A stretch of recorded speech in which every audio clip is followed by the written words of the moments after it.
think of history as this story of great leaders, brilliant generals and epic, decisive battles. But what if I told you that behind all that, behind the clash of swords and the thunder of cannons, there was often a hidden force at work, an invisible engine that decided who could even afford to fight, who would win, and how entire nations would be born? So, picture this. It's November 16th, 1632. A dense, freezing fog is just blanketing these fields near Lutzen, Germany. Two of the most powerful armies in Europe are about to slam into each other in what will become one of the bloodiest battles of the 30 Years' War. You've got the Catholic imperial forces on one side, and on the other, the Protestant Swedish army, fighting a long, long way from home. The fate of a continent is literally hanging in the balance.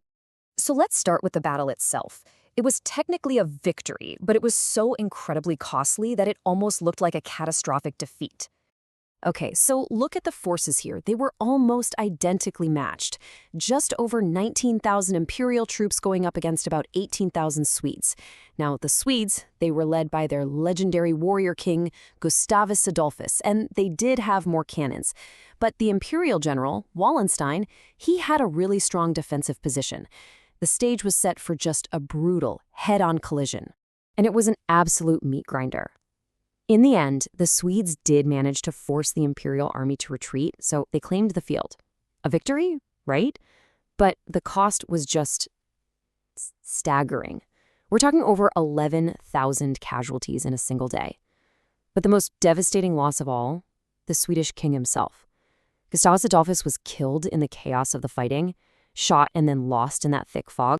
So this is the puzzle. This is the big question. Sweden, which is a pretty poor country way up in northern Europe, has just lost its brilliant leader. Its army is battered, and it's deep inside hostile territory.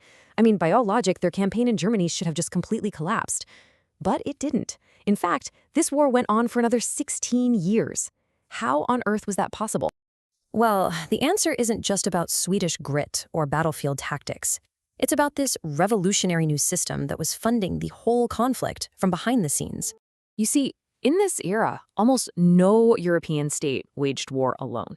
Warfare was this really complex, tangled web of cooperation and competition, and it was all driven by a new model where military power could be bought, sold, and even rented out across the entire continent.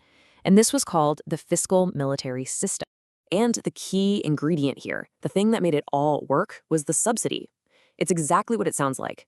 A direct cash payment from one government to another, specifically to wage war. Honestly, think of it like geopolitical outsourcing. You pay someone else to do the fighting and the dying to help you achieve your own strategic goals. This France-Sweden deal is the perfect example. On one side, you have France, under the famous Cardinal Richelieu. He is desperate to weaken his great rival, the Habsburgs, but he's just not ready for an all-out war himself. And on the other side, you've got Sweden. They have a world-class army, but not the money to actually keep it in the field. So the solution was actually pretty simple. French gold would fund Swedish steel. But wait, it wasn't just a simple deal between two countries. A whole new industry of private entrepreneurs popped up to make this system actually work. And they basically turned war into a business. These guys were the middlemen of war. You had bankers, merchants, financiers, all operating out of these booming financial centers like Amsterdam and Hamburg.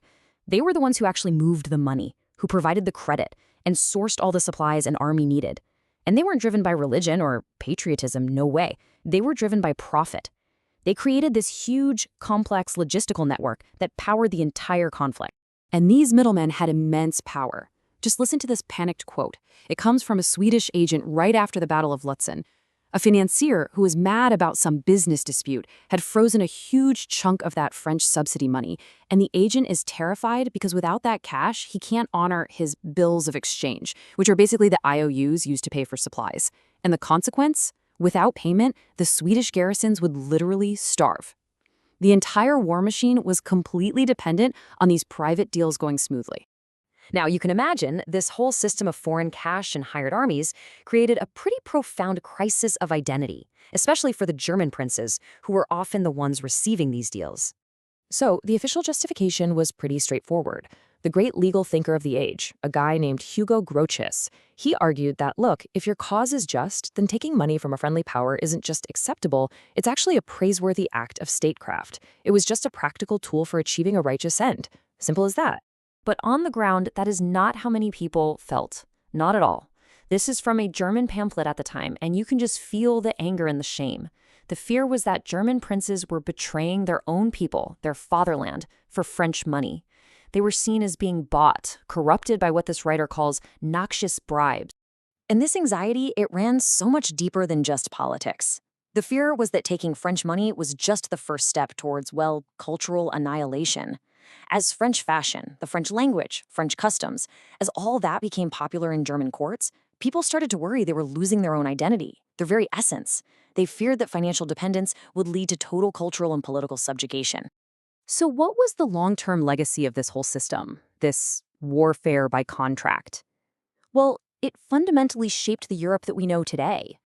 And believe me, this wasn't some short-lived thing.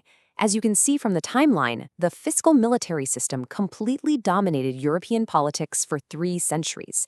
It started to emerge back in the 1560s, it really peaked around 1700, and it only faded away in the mid-1800s with the rise of nationalism and the huge citizen armies of modern industrial warfare. Ultimately, this system was a key driver in creating the modern European state. In what some historians call a Darwinian struggle for survival, subsidies were a crucial tool. They allowed smaller, less wealthy states to punch way above their weight and just survive.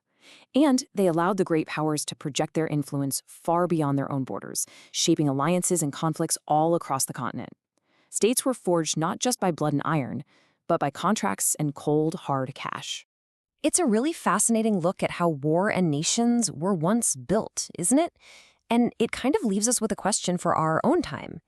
If countries were once literally forged by outsourced fighting, paid for by foreign gold, what are the invisible systems, the economic deals, the technological dependencies, the information flows that are forging our world today?